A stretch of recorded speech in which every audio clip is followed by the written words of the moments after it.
made a daughter out of things I had lying around. She wriggled and ran off, her frame bigger with each bound. When the tree line reached mid-calf and the clouds were swirling at her shoulders, she grinned a grin like a ship's hull. "What did you eat?" I asked. Everywhere she stepped a crater. The moon near one of her barrettes, her little nose loomed grotesque, and I was afraid of her, like you feared the first newborn you ever hold. She whirled around, felling trees with her skirts. She laughed, she swallowed birds, a plane crashed into her ear, and bloomed mushroom cloud. A panther bounded out of the smoke and climbed cat backward down her dress, and her massive legs, scratching pin lines of blood. He leapt over the wreckage of her footprints, leapt past me, trailed reeking deer intestines from his mouth. I hurled a rock behind him. I begged the witch baby to come down. She walked into the ocean, scooped the moon's reflection out, cradled an ecosystem of jellyfish and hammerheads, and dropped them back into the devastated sea, where the bodies split open, battered, floating, picked upon by a whirlpool of creatures. She waded further, unearthing crusty carcasses of ships, following the moon's orbit farther and farther out, shoulder deep, shrinking. The panther shadowed us, bounded down the mountain where I watched, seemed to fly in all his stench and fearsomeness. "I can save her," I insisted. "I can save her," he whispered back in my tiny voice. He dropped into the ocean, paddled circles around her, the dead deer parts trailing in the manner of a veil. The sharks came. She cried for me, splashing out of the water. An entire city washed into the ocean. She splashed toward me, released an iceberg from her hand, and as she approached the mountain, she shrank with every step. She would not make it. Water flushed up to the clouds. The seafloor was dry below, my soaked, crying daughter in front of it, staring at the dry coral, where she had snagged a sock on a whale picked clean by deep-sea things. She shrank toward me, and I fell down the mountain toward her. The trees came to her knees, to her hips, to her shoulders, above her head. She smiled, and those fat cheeks grew, the normal way a kid's cheeks grow when they smile, and I took her hand. From a distance, I could see the stinking panther following behind us. "Don't even think about it," I said. He bit out her throat.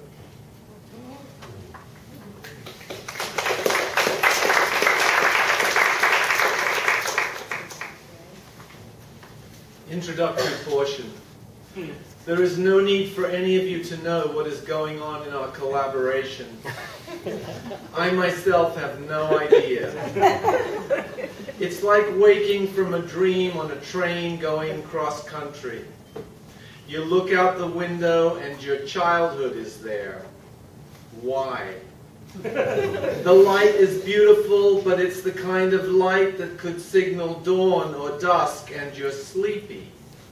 A friend speaks pridefully of a car he owns, a vintage beast that propelled him to fame. So I mention I'm nearby and could use a ride. He hits the gas hard. "You have Lauren's work," he says. "Do something with that." Deserted by side of road, wind howling, I study 2 pieces of Lauren's writing. I admire them, seek a way into them, but also remember to check the location of all exit doors. In one story, a daughter starts shrinking at the worst possible time. She was made out of things lying around.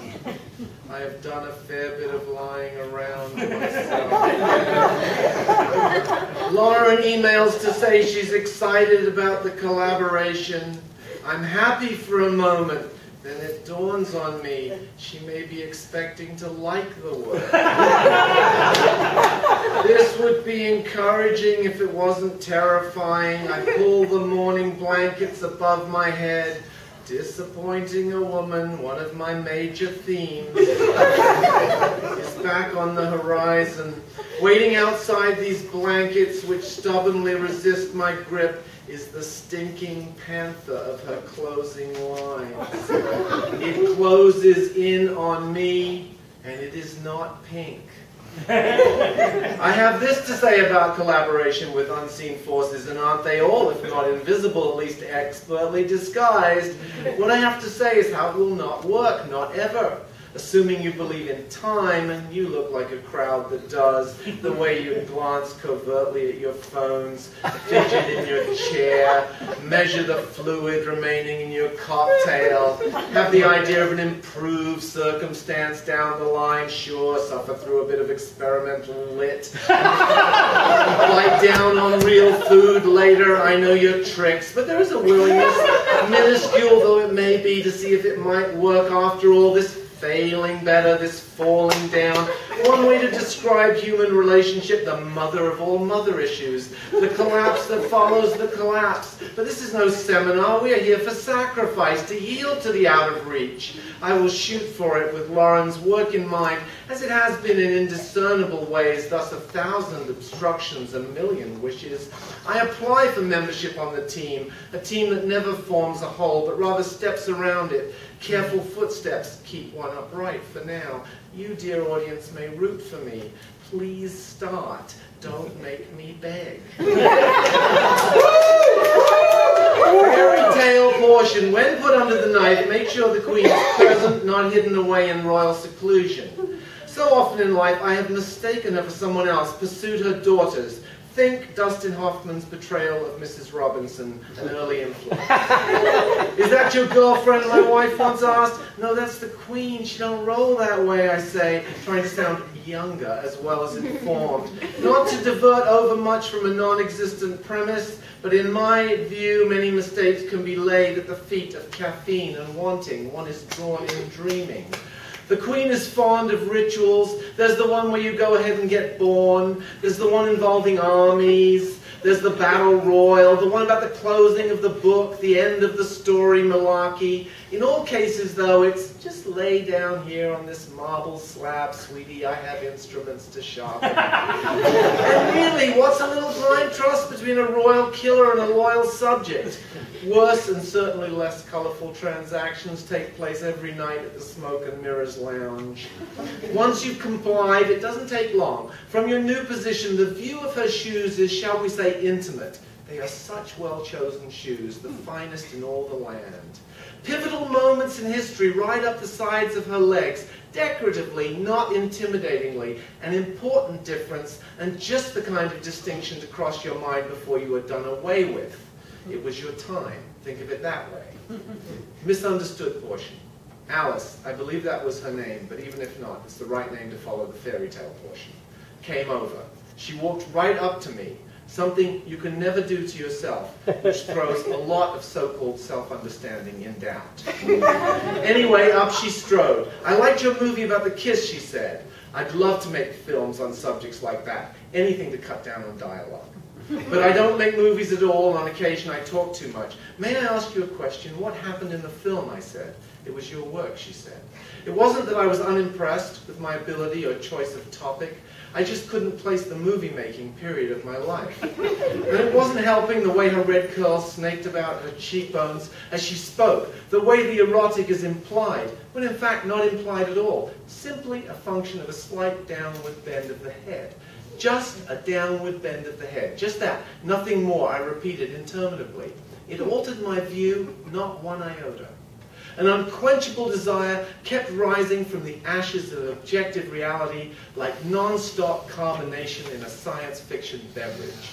What is it we look with? I will have to film it. Then people will tell me what they see. Portion-defying definition. After reading one life and death poem of Lauren's, where a blind date figures in the title, a horse is murdered, and the words female ejaculation show up halfway through, I fly off to the dictionary in order to nail a few matters down, having neglected almost all important areas of research, stocking my shelves with top hats aplenty, but finding no rabbits, Panicking, not being 100% clear on the meaning of unattested, although I think it's the second line of my home address. Poem, a questionable premise involving birth and what comes after. Lauren's poem comes after, that seems certain. I skirt around this powerhouse poem of hers with trepidation, not knowing who the royalty are, also noting I have used the word skirt in this very sentence, therefore self-consciously cross-dressing before skittering on towards the mildly literary portion. An unsightly piece of prose is taking up more than its fair share of the waiting room. Waiting room to what, you ask? Yes, precisely, I reply. This is uncalled for, an older man with the appearance of a retired professor exclaims. I believe he wants the prose to pick up on his meaning, assume a little responsibility, rearrange itself accordingly. Down with the patriarchy, a young woman says, although quite without venom. She is every bit as lovely as a new fountain pen, and I incline toward her point of view, while casting one last dream in her direction. And outside, someplace not too far away, the all-night girls break into piggy banks, save their infidelity for their husbands, primp their hair, and force desire to come out with its hands up. You will want them the way a plane takes off at sunrise in a foreign capital. It's the kind of romance you cannot speak of. There's nothing for you to even look at, get it? There never was. And just when that is the conclusion you imagined you'd finished off as you are fast becoming, the flight attendant comes by, and you understand the appeal of uniforms. You make a note, because a writer will do that from time to time. You have to end it somehow, portion. So recently I go to this article and find myself before too long in the men's washroom. It's very private, a room of one's own. On the wall is a painting of a woman from the back in a black cocktail dress, a martini glass held high in her left hand. Her posture, bare shoulders, and flip hairstyle suggest the early 1960s. She is not about to turn around. That would be magical realism. She is waiting. Someone will come. It may take years. You have to be patient. You may say she needs to be patient, but she's already patient. And of course, by then, the bar itself may be long closed, the painting removed, the washroom redecorated, and that fact, if that is what it becomes, can only hurt in time.